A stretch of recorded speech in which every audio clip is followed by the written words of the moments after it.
Friday you can hammer this one out. That way you make sure to get it done. Okay, so basically our objective, right, is we're going to take an attack line. What size is usually our attack line? 2.5 inches.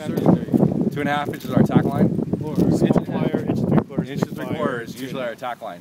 So basically what we're going to do is we're going to get an inch and 3/4 line set up inside so that we can take it in from the stairwell. We're going to tap into the standpipe. Okay?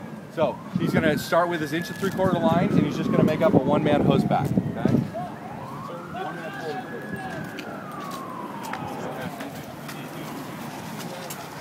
Did you really? Okay, we're going to talk about that. Typically a high-rise evolution is an attack line. We're going interior attack. So we're going to use an attack line. We're going to use an 1.5 or an 1.75 line. However, we're at the World Trade Center. We got 90 floors to go. We know the fire's going to be going like crazy once we get there. We might take a 2.5, okay? We're going to talk about that.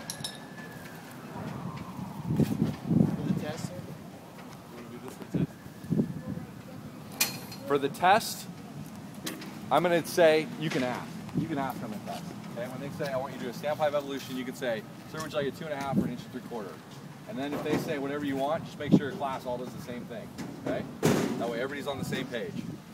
My thought process is it's an interior attack, so we're going to go with our attack line. Okay? So, he's doing the exact same things when he makes up his hose pack, only this time he's going to grab a gated Y. Okay? So he's gonna grab spanners. He's already got a nozzle on his hose because he pulled off the transverse bed. However, if he pulled off one without a nozzle, he'd have to put a nozzle on. Does that make sense? He's gonna grab a gated Y. Okay, so we've got two gated Ys here. We've got a gated Y that's a 2.5 to 1.5 inches. Okay? Or we've got a gated Y that's a 2.5 to 2.5. Okay?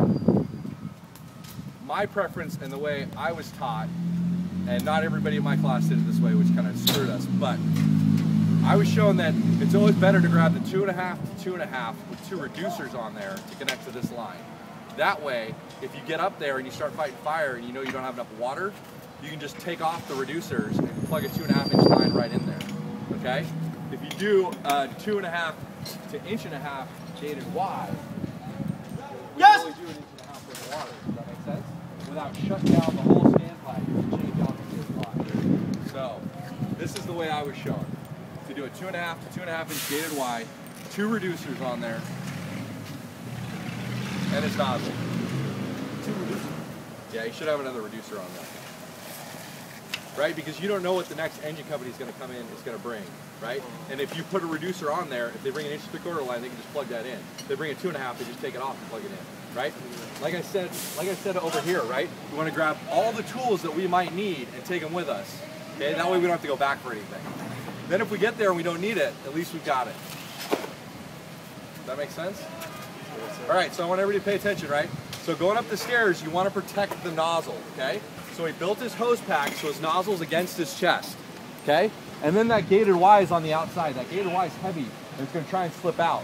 The further to the outside you get it, the easier it is to grab a hold of if it starts slipping. You'll notice he also grabbed his forcible entry tool. All right, everybody up the stairs.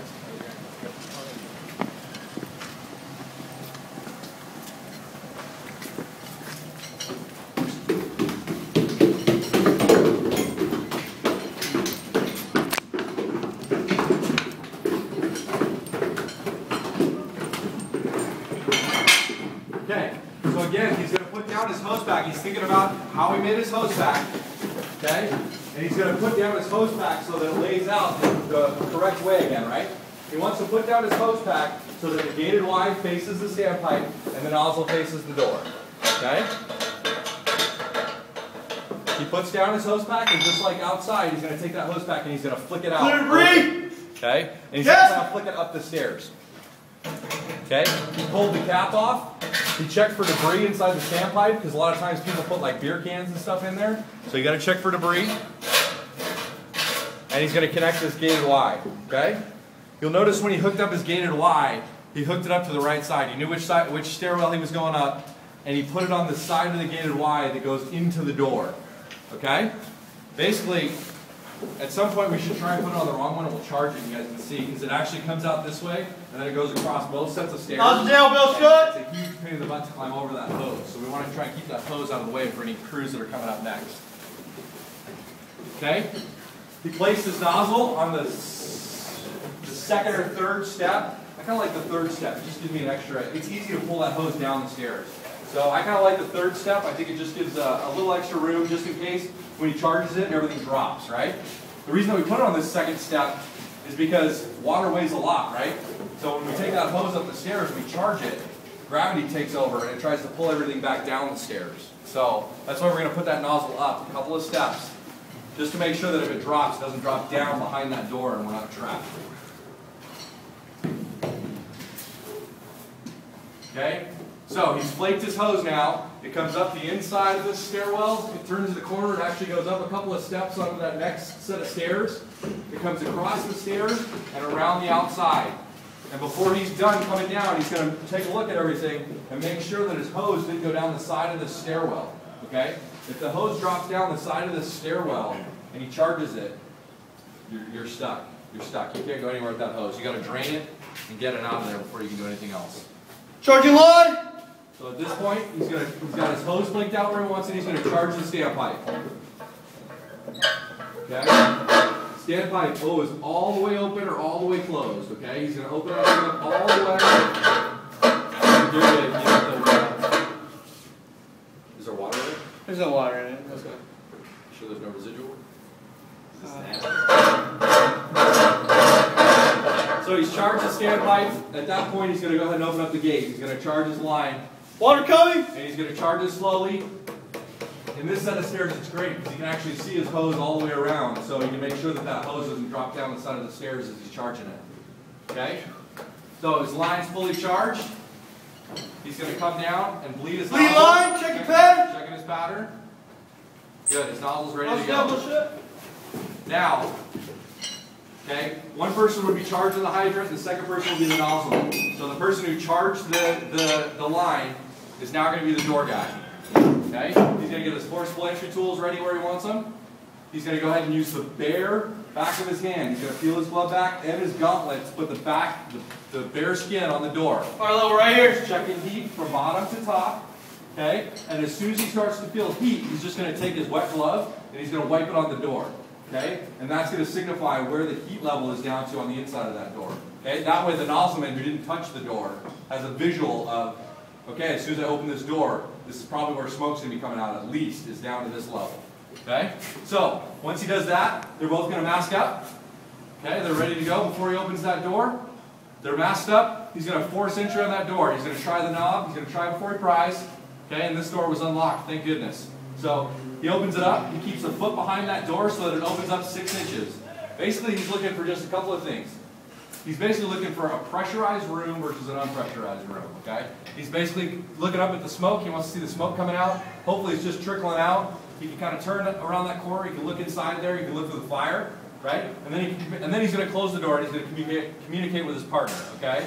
We got heavy charged smoke coming out. We got flames coming out. We got just light smoke. I can see the fire. It's about 25 feet in there. We got plenty of hose to get there, okay? Crew. Compared to recruit slow, are you going to be on air at this point? Yeah. Or you're just going to mask up? Yeah. You're going to assume the worst case scenario, right? So you're going to be on air when you open that because you're worried that when you open that, it's going to be charged fire coming out that door. Okay? So he's going to then close the door, talk to his partner, ready to go. As soon as they're ready to go, he's going to open that door all the way. Ready? And he's going to use whatever he's got to prop that door open. Whether it be a wood wedge in your helmet or he's going to use his axe. He's going to use his forcible entry tool right there. Okay? And at that point, they're going to advance in and start making fire attacks. Any questions? Go ahead. Dumbbell shut. When you're opening that door and you're checking for the things, can we use that pneumatic VVDC? Volume, Yeah, velocity, you know, density cutter. Yeah, I've heard a couple of people say that about this evolution. I was always taught, and I was always under the impression that your smoke reading is from the street. Okay? Basically, when I get off the rig and I approach and I stand on the sidewalk and I look up at the building at what I got, that's where I'm looking at my VVCD. Does that make sense?